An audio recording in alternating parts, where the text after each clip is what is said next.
Meet me.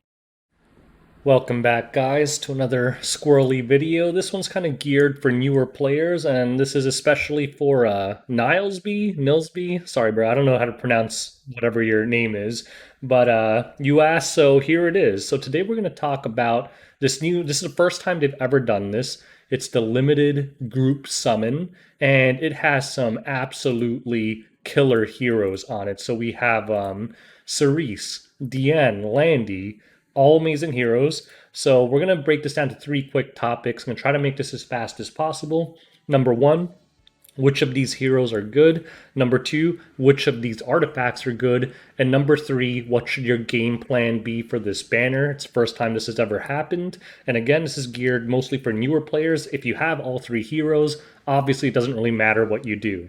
So number one, let's get right into it. Which of these heroes are good? The problem with this banner is all three heroes are really, really good. And all three are very common in the meta right now.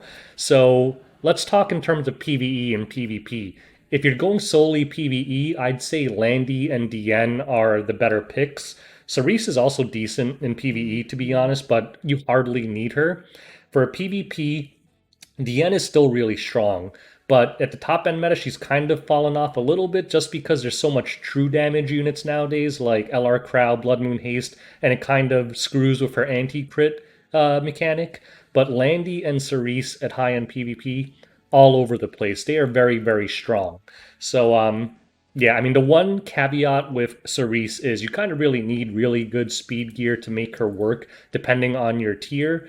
Cerise, you usually want at least like 280 speed to make her workable at Champion Plus. And once you start pushing higher, you might even, most of them are 300 plus, but she's still a very strong hero. So that's just a very quick overview of the heroes. But honestly, if you're a new player, no matter what you get, you're going to be happy. All three of these are bangers. They're really, really top tier heroes, which is going to suck if you're really starved on resources. But don't feel bad. Whichever one you get, it's going to help you a lot. Number two, let's talk about artifacts. So here we go. In terms of artifacts, I actually think that they're all decent. And I strongly believe that you should have one copy of all limited artifacts. And this one is a perfect example. Not too many people used this before, but post buff, it became one of the most broken artifacts in the game.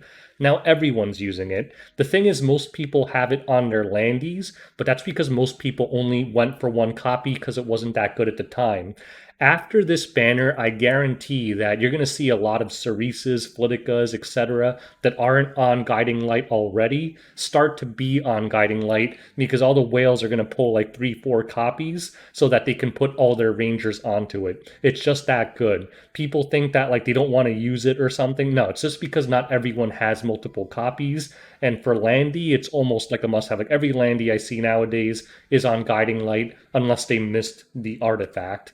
So my recommendation is get all three, but if you really are resource starved, honestly, you can skip Wall of Order and Unfading Memories. I can't remember the last time I saw Diane's artifact in PvP. I mean, it's not that it's bad, it's actually pretty solid, but I mean, Rod exists, and that usually gives a better burst heal to the people who need it. I guess if you had some kind of AoE sustain team, this is a very solid artifact, but realistically, you can go without it. Same with Wall of Order. On Landy, it's pretty good, but it's dependent on the other team having buffs, and it's very RNG.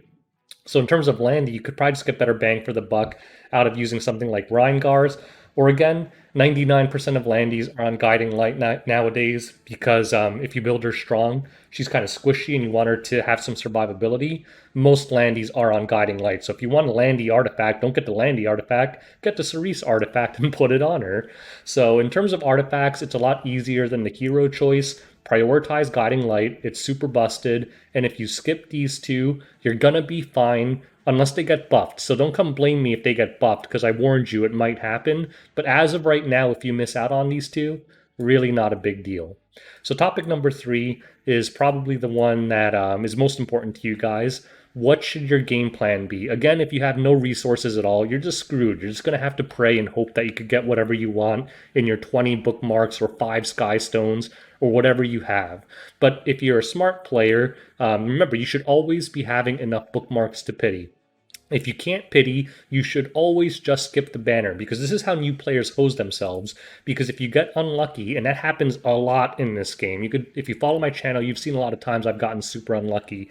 You can burn through 400 bookmarks and then get nothing, and then you're broke for the next banner and you get nothing again. And if you're super unlucky, you could go like 5, 6 banners and not get a single 5-star. So it's always best to skip a banner and guarantee the other one. Guarantee that you get something every other banner. So anyways, assuming that you have enough to petty at least one, what you should do is do your 120 summons, and what you're going to get is, instead of a pity counter, you get one of these tokens each time, which I think is really cool. So basically it's the same mechanic. If you get 120 summons deep and you don't have anything, you could trade them in for whatever hero you want. And I wonder if they show the hero. There we go. You could trade it for, so it's essentially the same pity system. And you could also use 100 on artifacts, so it's a little cheaper than the hero. So if you get unlucky enough to go all the way to 120 and not get anything, just grab whatever hero you want. But hopefully what's going to happen is, in your 120 summons, whatever hero you're going for, hopefully you'll either get them or get something else. And then if you use your pity on the hero you actually wanted, you'll have 2 out of 3, and that's pretty good.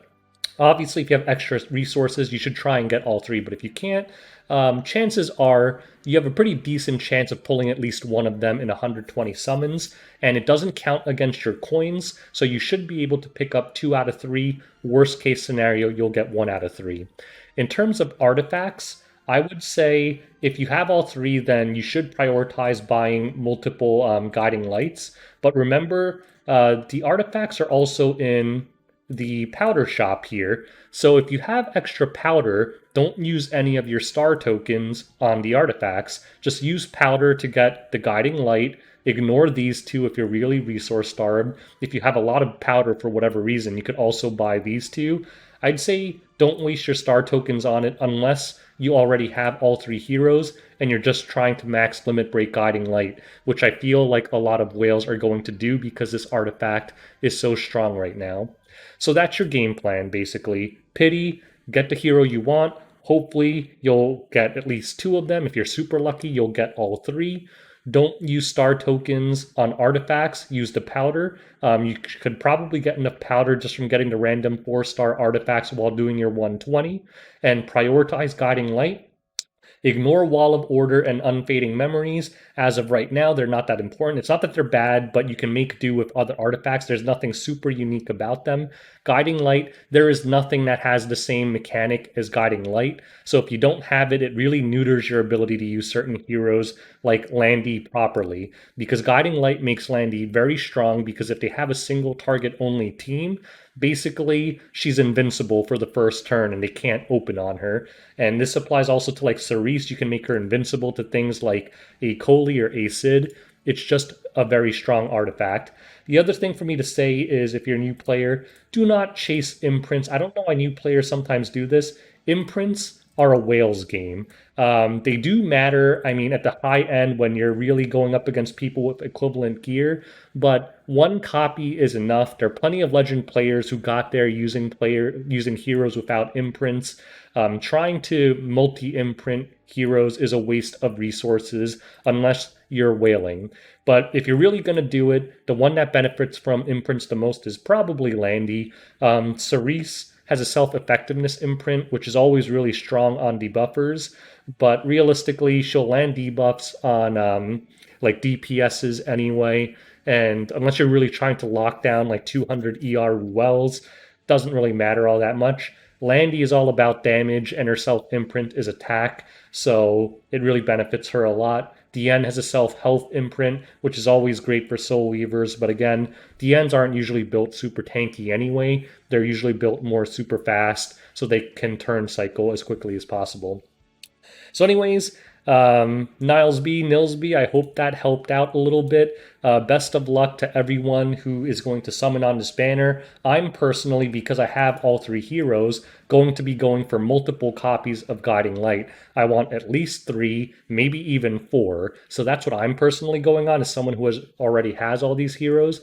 And I strongly suspect that's what most whales are going for too. You're going to see this artifact everywhere. So make sure you get at least 1 copy of Guiding Light, no matter what what you do. So anyways, I hope this video was helpful to you newer players. If you want me to do more stuff like this in the future, just leave it in the comment section below. I felt like a lot of people were covering this patch note, so I didn't feel the need to, but enough people asked me where I thought maybe I should help you guys out. So anyways, let's wrap it up. Thanks for watching, and best of luck to you guys on your summons. Peace out.